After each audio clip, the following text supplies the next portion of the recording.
قد کاٹ سے لگایا جاتا تھا کہ طاقتور قبیلے کا بت کون سا ہے اور کون سے قبیلے کا بت کتنا بڑا ہے، تو اس حساب سے ہی قبیلے کا بت ہوتا تھا اور یوں سوسائٹی تقسیم تھی۔ لیکن سچائی سامنے آ گئی، جب سچائی سامنے آ جاتی ہے تو پھر چیزیں کھل جاتی ہیں، جب چیزیں کھل جاتی ہیں تو ہر چیز واضح ہو جاتی ہے۔ لیکن لغاری صاحب، آپ صلی اللہ علیہ وسلم کو صادق کے ساتھ ساتھ امین بھی کہا جاتا تھا، تو امین کیوں کہا جاتا؟ ہاں دیکھیں نا، اس کے باوجود کہ لوگ مخالف تھے، اس کے باوجود بہت کم لوگوں نے دین اختیار کیا تھا۔ مکہ تو مخالفت میں پیش تھا، مکہ نے تو بہت زیادہ حضور کو تنگ بھی کیا تھا۔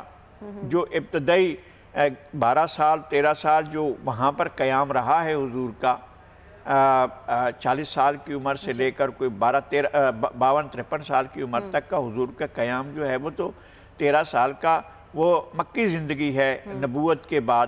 تو اس پورے عرصے کے دوران مخالفین بھی، اپنے بھی اور پرائے بھی، اپنی امانتیں حضور کے پاس رکھتے تھے، اور جب جا رہے تھے جن لوگوں نے محاصرہ کیا ہوا ہے اور جو لوگ اس ارادے سے آئے ہیں کہ حضور کو معاذ اللہ نعوذ باللہ جو ہے وہ ان کی جان لے لیں گے، اس نیت سے جو آئے ہوئے ہیں ان کی امانتیں بھی حضور کے پاس رکھی ہوئی ہیں۔ اچھا، اور پھر یہ کہ امانتیں رکھنے اور امانتیں لوٹانے کا احساس کہ جان کے دشمن جو ہیں وہ گھر کے باہر چاروں طرف سے محاصرہ کیے ہوئے ہیں، پھر اپنے بھائی کو بلا کر اور اپنے داماد کو بلا کر، چچا زاد بھائی کو بلا کر، حضرت علی کو بلا کر کہتے ہیں کہ اس بستر پر سو جائیں اور ہم جا رہے ہیں، تاکہ انہیں یہ احساس ہو کہ یہاں کوئی موجود ہے۔ لیکن اس لیے نہیں سولا رہے ہیں کہ یہاں کوئی موجود ہے، بلکہ یہ کہہ رہے ہیں کہ یہ ساری امانتیں رکھی ہوئی ہیں اور سب کے میں نے انتظام بتا دیا ہے کہ یہ کس کس کی کون کون سی امانت ہے، آپ نے یہ امانتیں لوٹانی ہیں ان کو، اور جن لوگوں نے محاصرہ کیا ہوا ان کی امانتیں ہیں اور ان کو لوٹانا ہے۔ تو امین اس سے بڑا کون ہوگا کہ جو چیزیں لوٹانی، جن لوگوں نے، جو لوگ جان لینے کی غرض سے آئے ہیں انہی کی رکھی ہوئی چیزیں لوٹانے کے لیے وہ حضرت علی کو سلا کر چلے گئے، اور اس لیے چلے گئے۔ یہ کہا جاتا ہے کہ جی حضور نے کہ اپنی جگہ پر، تاکہ وہ اس خیال میں رہیں کہ جی یہاں موجود ہے اور سو رہے ہیں۔ اصل بات تو یہ تھی کہ امانتیں لوٹانی تھیں، اور امانتیں لوٹانے کا کام انہوں نے حضرت علی کے سپرد کیا تھا۔ بالکل صحیح۔ لغاری صاحب، حضور پاک صلی اللہ علیہ وسلم کی استقامت کیسی تھی؟ دیکھیں، استقامت کا اگر ہم دیکھیں کہ استقامت حضور کی کیسی تھی، تو ہمیں اس دور میں جانا ہوگا مکے ہی کی زندگی میں، جب حضور کا سوشل بائیکاٹ کیا گیا کفار مکہ کی طرف سے یا قریش کی طرف سے، کہ سوشل بائیکاٹ، ہم آپ سے کوئی تعلق نہیں رکھنا چاہتے، ہم آپ کو نہ کوئی چیز بیچنا چاہتے ہیں، نہ آپ سے کوئی چیز خریدنا چاہتے ہیں، نہ ہم آپ سے کوئی رشتہ ناتا رکھنا چاہتے ہیں، نہ ہم آپ کے ساتھ کوئی تعلق رکھنا چاہتے ہیں۔ تو ایک گھاٹی میں جا کر پوری کی پوری فیملی جو ہے حضور کی، وہاں جا کر شعب ابی طالب میں جا کر محصور ہو گئی۔ حضرت ابو طالب بھی وہاں اور ان کا خاندان بھی وہاں اور حضور بھی وہاں پر۔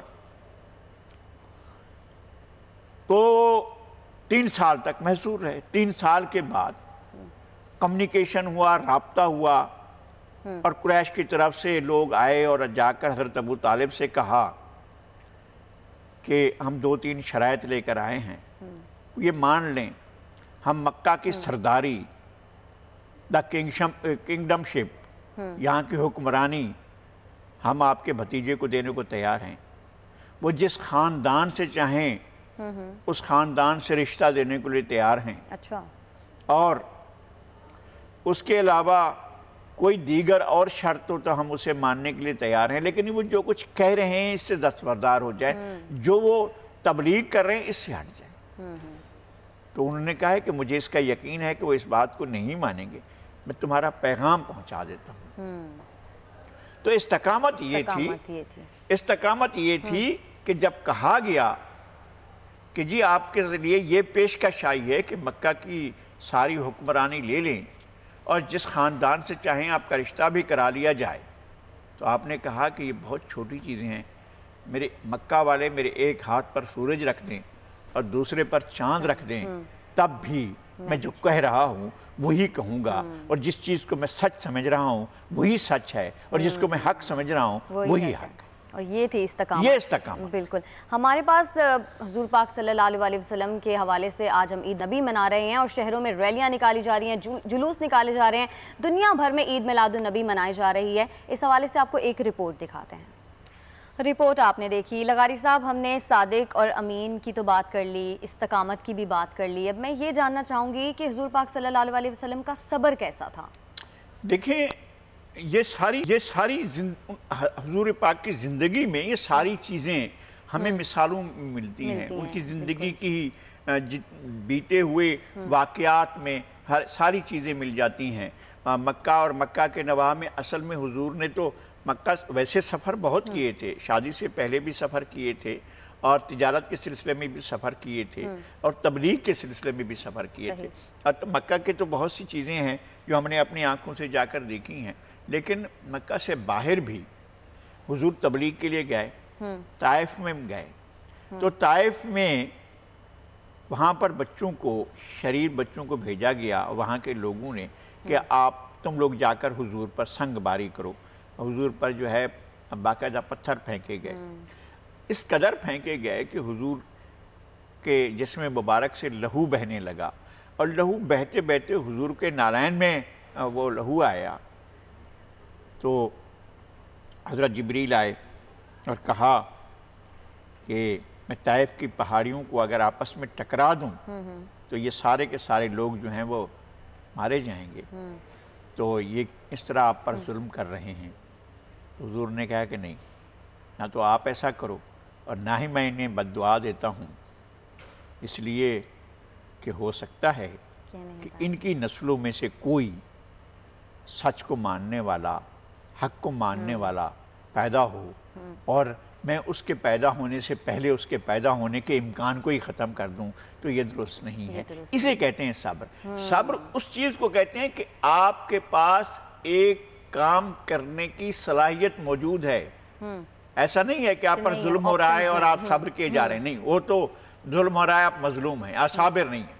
صابر وہ ہے جو بدلہ لینے کی استطاعت رکھتا ہو، جو طاقت رکھتا ہو، اور جو نہ لے بدلہ، یہ ہوتا ہے صبر، کہ آپ اپنے آپ کو خدا کے حوالے کر دیں اور خدا کے انصاف کے حوالے کر دیں، اور اپنے طور پر آپ جا کر اپنی کسی بھی جذبے کی تسکین کے لیے آپ انتقام کی طرف نہ جائیں، بلکہ آپ صبر سے کام لیں۔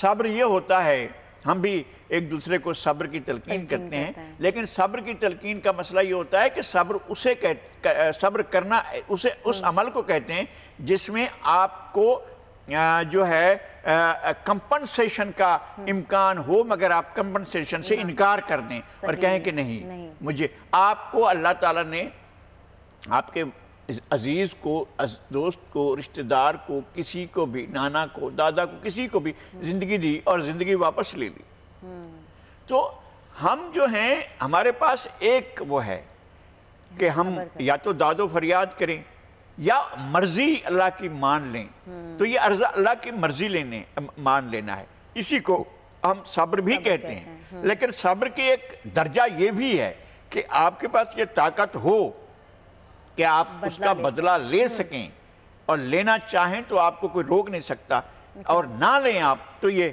صبر ہوتا ہے، اس کو کہتے ہیں صبر۔ لغاری صاحب، حضور پاک صلی اللہ علیہ وسلم جنگجو کیسے تھے؟ اگر کوئی لڑائی لڑنی پڑ جاتی تھی تو وہ اس میں کیسے تھے؟ بہت سی جنگوں میں، بہت سے غزوات میں حضور کی پلاننگ دیکھ کر انسان حیران ہو جاتا ہے کہ دیکھیں، میں گیا ہوں، میں بدر کے میدان میں اس پوزیشن پر جا کر کھڑا ہوا اور میں دیکھتا رہا، اور میں اس دوران میں آیات قرآنی بھی میرے سامنے تھیں، اور جنگ کا نقشہ بھی میرے سامنے تھا، اور جس طرح بتایا گیا تھا کہ کیا پوزیشن تھی فوج کی، فوج کہاں پر موجود تھی، حضور کی فوج کہاں تھی، کفار کی فوج کہاں تھی، مدد کہاں سے اللہ کی آ رہی تھی، کس طرح سے، اور ٹیلے ریت کے بنے ہوئے تھے، یہ سارا عمل، وہ ساری چیزیں میں نے دیکھی ہیں۔ اس کے اندر جو جنگی حکمت عملی ہے، جو جنگی پلاننگ ہے، او مائی گاڈ. اچھا آپ سوچ نہیں سکتے ہیں کہ کس طرح سے پوری کی پوری فوج ایک جنگی پلاننگ کے ذریعے. یہ تو ٹھیک ہے کہ بہادری میں بے مثال تھے, 313 جو جنگ میں بدر میں موجود تھے وہ بے مثال تھے, لیکن جنگی حکمت عملی ایسی تھی کہ رات کو شدید بارش ہوتی ہے, لیکن اس وقت بھی آیات میں بھی اللہ کی نشانیوں میں بھی ایک بات ظاہر ہو رہی تھی, اور اب بھی آپ جائیں تو آپ کو ظاہر ہوتی ہے کہ بدر کے آس پاس جب آپ مدینہ سے بدر کی طرف آ رہے ہوتے ہیں تو ایک دھول اڑتی ہوئی آپ کو محسوس ہوتی ہے. اس وقت بھی دھول اڑتی ہوئی محسوس ہوتی تھی, آج بھی دھول اڑتی ہوئی محسوس ہوتی ہے, اور میں کئی کلومیٹر تک کے سفر میں اس دھول کو دیکھتا رہا ہوں جو دھول موجود تھی.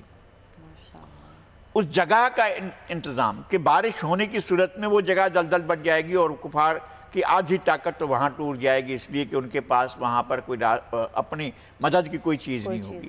یہ پلاننگ کرنا کہ یہاں پر ہماری فوج ہوگی اور دشمن کو یہ میدان ملے گا تو دشمن کو یقیناً یہاں پر آ کر پڑاؤ کرنا ہوگا, اور بارش کی صورت میں تو یہ سارے کا سارا اس کے اس قابل نہیں رہے گا کہ وہ اپنی طاقت کو یہاں جمع کر سکے, اور شکست کے دیگر بڑے اسباب میں سے ایک سبب یہ بھی تھا. تو یہ ایک ہوتی ہے جنگی پلاننگ. اسی طرح کا احد کا تھا.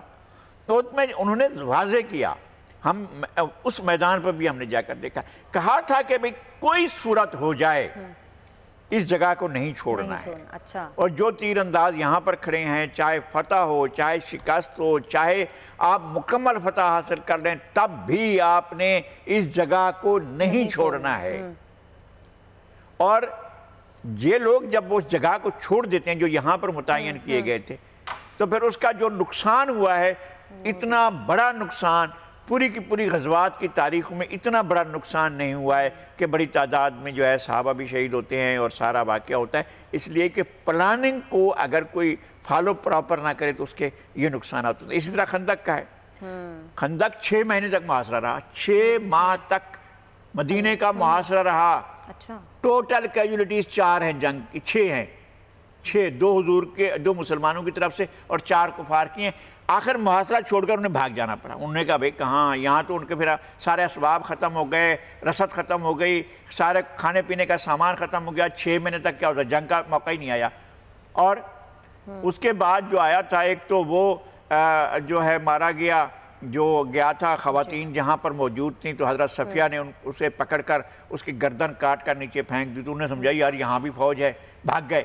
اور ادھر سے جو ہے حضرت علی کو جو وہ پھلانگ کر خندق کو وہاں پہنچا تھا تو اس کو بھی انہوں نے, حضرت علی نے اس کو پکڑ کر قتل کر دیا. تو اس کے بعد 2 اور کیجولیٹیز تھیں. لیکن میں یہ کہتا ہوں کہ پلاننگ یہ تھی, اگر حضور کو یہ مشورہ دیا گیا کہ خندق کھودی جائے, اور حضور نے یہ مشورہ اسی طرح مان لیا کہ ایک جنگی ماہر جب اس کے سامنے کوئی مشورہ رکھا جائے, حضرت سلمان فارسی نے یہ مشورہ دیا کہ یہاں پر ہم ایک خندق کھود لیں, اس سے آگے وہ آ نہیں سکیں گے. تو آپ اس کے نشانات بھی جا کر دیکھ سکتے ہیں کہ کس طرح سے پلاننگ کی گئی اور کس طرح سے جنگ, جو یقینی طور پر اتنی بڑی فوج اگر مدینے میں داخل ہو جاتی تو اتنا کشت و خون ہوتا, اتنا بڑا کشت و خون, کیونکہ اندر کی طرف سے بنو قریظہ کی طرف سے بھی ایک وہ ہو چکا تھا, وہ چھوڑ کر چلے گئے تھے اور کہا تھا کہ جو سامنے تو ہمارے عزیز رشتہ دار اور قریبی عزیز ہیں, ہم ان کے ساتھ کیسے لڑیں گے. وہ تو چھوڑ کر چلے گئے. چھوڑ کر جب چلے گئے تو ان کو ان کی الگ سزا ملی, پھر بنو قریظہ کو ایک سزا ملی. یہ ایک الگ چیپٹر ہے کہ جسٹس کیا ہوتا ہے, رول آف لا کیا ہوتا ہے, اور آپ کو اگر آپ آئین بناتے ہیں, کانسٹیٹیوشن بناتے ہیں, تو اس پر عمل کیسے کیا جاتا ہے. Abrogation of the constitution is a heinous crime, high treason. اور یہ ہمارے آئین میں موجود ہے کہ آئین کا توڑنا, اسے توڑنا یا اس کو بائنس میں رکھنا یا اس کی کسی شک کو توڑنا یا اس کی خلاف ورزی کرنا, وہ جو ہے ہائی ٹریژن ہے. اسی طرح سے میثاق مدینہ ایک بہت ہی ایسا آئین ہے کہ جو تمام لوگوں کو وہاں کی زندگی گزارنے کا بہترین موقع دیتا ہے. اس زمانے میں اس سے بہتر, اور آج میں بھی اس سے بہتر آئین تیار نہیں ہو سکتا ہے جو میثاق مدینہ ہے. اور میثاق مدینہ میں یہ تک گارنٹی موجود ہے کہ یہودی اپنے عقائد کے مطابق, عیسائی اپنے عقائد کے مطابق, دوسرے دین والے اپنے عقائد کے مطابق, مسلمان اپنے عقائد کے مطابق, مگر مدینے کا دفاع سارے لوگ مل کر کریں گے. جب اس اصول کو ایبروگیٹ کیا گیا, جب آئین کی اس شک کو توڑا گیا, تو پھر بنو قریظہ کو اس کو خمیازہ بھگتنا پڑا. تو یہ ہوتا ہے کہ آپ بہترین پلانر بھی تھے, اور بہترین پلاننگ کرنے والے بھی تھے اور بہترین کانسٹیٹیوشنلسٹ بھی تھے. آئین پر عمل درآمد کرنے کے لیے میں کہتا ہوں کہ تاریخ میں اتنی شاندار مثال کہ اگر کوئی آئین کو ایبروگیٹ کرے تو اس کے ساتھ کیا ہونا چاہیے. اگر پاکستان میں ایک مرتبہ بھی ایسا ہو جاتا تو پھر کبھی آئین نہ ٹوٹتا اور آئین کی خلاف ورزی نہ ہو. اچھا لغاری صاحب مختصراً بس یہ بتا دیں کہ حضور پاک صلی اللہ علیہ وسلم صلح جو کیسے تھے؟ اب صلح حدیبیہ کو دیکھ لیں کہ جب یہ کہا جا رہا ہے، صلح حدیبیہ کے ابتدائیہ لکھا جا رہا تھا کہ محمد مصطفیٰ رسول خدا محمد مصطفیٰ اور ان کی طرف سے جو کفار کی نمائندگی کے لیے آئے تھے ان کی طرف سے، تو سب سے پہلے انہوں نے کہا ہمارا اعتراض اس بات پر ہے کہ آپ نے تو اس کو لکھا ہے کہ رسول خدا، ہم تو آپ کو رسول خدا نہیں مانتے ہیں. اچھا. تو حضور نے کہا بھی کاٹ دو یہ لفظ. اچھا. کاٹ دو یہ لفظ. حضرت علی نے کہا نہیں جی آپ صلح کا آپ اپنے ہاتھ سے کاٹیں. میں کیسے اپنے ہاتھ سے کاٹ دوں کہ میں رسول خدا نہیں مانتا آپ کو؟ میرے لیے یہ ممکن نہیں. تو حضور نے کہا کہاں یہ جو ہے کہا جاتا ہے نا کہ حضور امی تھے، حضور پڑھنا لکھنا نہیں، انہوں نے کوئی ان کا استاد ہو ہی نہیں سکتا. تو انہوں نے وہ اس جگہ پر خود ہی نشان زد کیا. انہوں نے کہا ٹھیک ہے آؤ صلح کی طرف آتے ہیں. تو ہم اس بات کو بھی، اگر تمہیں اس پر بھی اعتراض ہے تو ہم اس کو بھی مانتے ہیں. اور صلح کر کے لوٹے. وہاں پر پورا سفر کر کے آئے تھے، مدینہ سے چل کر آئے تھے، مکہ کے دروازے پر پہنچ گئے تھے اور صلح یوں کی کہ مکہ کے دروازے سے ہی واپس چلے گئے اور زیارات کے بغیر ہی واپس چلے گئے اور حج کے بغیر ہی واپس چلے گئے اور کہا کہ نہیں یہ ہوتی ہے صلح جوئی. اور کہا جائے کہ یہ نکال دیں اپنے نام کے سامنے سے جو رسول خدا لکھا ہوا ہے تو کہا کہ ٹھیک ہے آپ نہیں مانتے آپ نکال دیں. صحیح، بالکل. ہمیں حیات طیبہ کا مطالعہ کرنا چاہیے، تبدیل کرنے کی کوشش کرنی چاہیے کیونکہ ہم تبدیل ہوں گے تو معاشرہ تبدیل ہوگا. بریک کی جانب بڑھیں گے. بریک سے جب واپس آئیں گے تو پھر سیاسی منظرنامے پر ایک نظر ڈالیں گے. ہمارے ساتھ رہیے گا.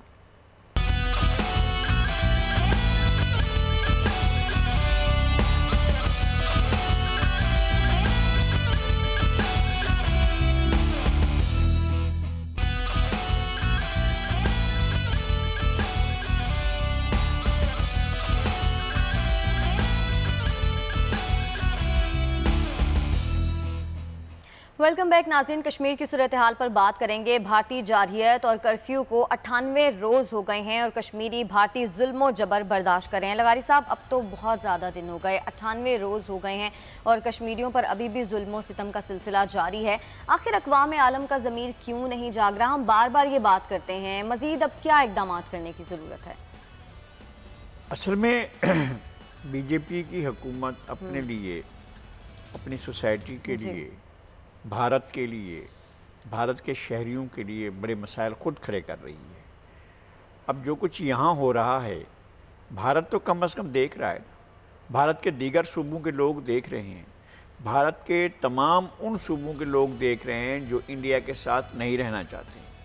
اب ساؤتھ میں تامل ناڈو چاہے گا جس کا کوئی تعلق نہیں ہے شمالی بھارت سے، وہ چاہے گا کہ اس کے ساتھ رہے. صحیح. تمام وہ لوگ، تمام وہ صوبے جو مشرق کی جانب ہیں وہ چاہیں گے کہ اس کے ساتھ رہیں. وہ دہلی کی تختگاہ کے ساتھ کیوں رہیں جو لوگوں کو پورے کے پورے 100 دنوں تک کے لیے بھی ایک نظر بند کی حیثیت میں رکھ سکتا ہے، جو لوگوں سے زندگی کی تمام بنیادی سہولتیں اور بنیادی حقوق سے محروم کر سکتا ہے، اس کے ساتھ کیوں رہیں؟ پہلی بات، بھارت نے خود اپنے لیے ہی بہت بڑا گڑھا کھودا ہے اور بی جے پی نے اپنے لیے ہی ایک بہت بڑا گڑھا کھودا. عالمی برادری خاموش ہے. تو عالمی برادری کو یہ نظر آ رہا ہے کہ یہ واقعہ جو یہاں ہوا ہے وہ دنیا کے کسی دوسرے خطے میں بھی ہو سکتا ہے. تو کیا ہوگا؟ فرض کریں یورپ میں کسی علاقے میں اس طرح سے لوگوں کو ان کی زندگی کی تمام بنیادی سہولتوں سے محروم کر دیا جائے. انہیں کہا جائے کہ آپ کا کھانا پینا بند ہے، آپ کے گھر کے دروازے بند ہیں، آپ کے بچے قید میں ہیں، آپ کے بڑے قید میں ہیں، پورے ملک کو زندان بنا دیا گیا ہے، پورے جو ہے تفتیشی مراکز میں، گھروں کو تفتیشی مراکز میں تبدیل کر دیا گیا ہے اور درندگی ہو رہی ہے، وحشت ہو رہی ہے، بربادی ہو رہی ہے لوگوں کی. وہاں پر کوئی محفوظ نہیں ہے. اس بچی کا جس کا میں نے پہلے ذکر کیا تھا، جس نے اپنے والدین کو دفن کیا اپنے گھر کے صحن میں، جس نے اپنے بھائیوں کو اور بہن کو دفن کیا اپنے گھر کے صحن، کیا ہوگی اس کی زندگی؟ اور کیا یہ عالمی ضمیر کے اوپر بوجھ نہیں ہے؟ کیا عالمی ضمیر یہ کہے گا کہ جب یہ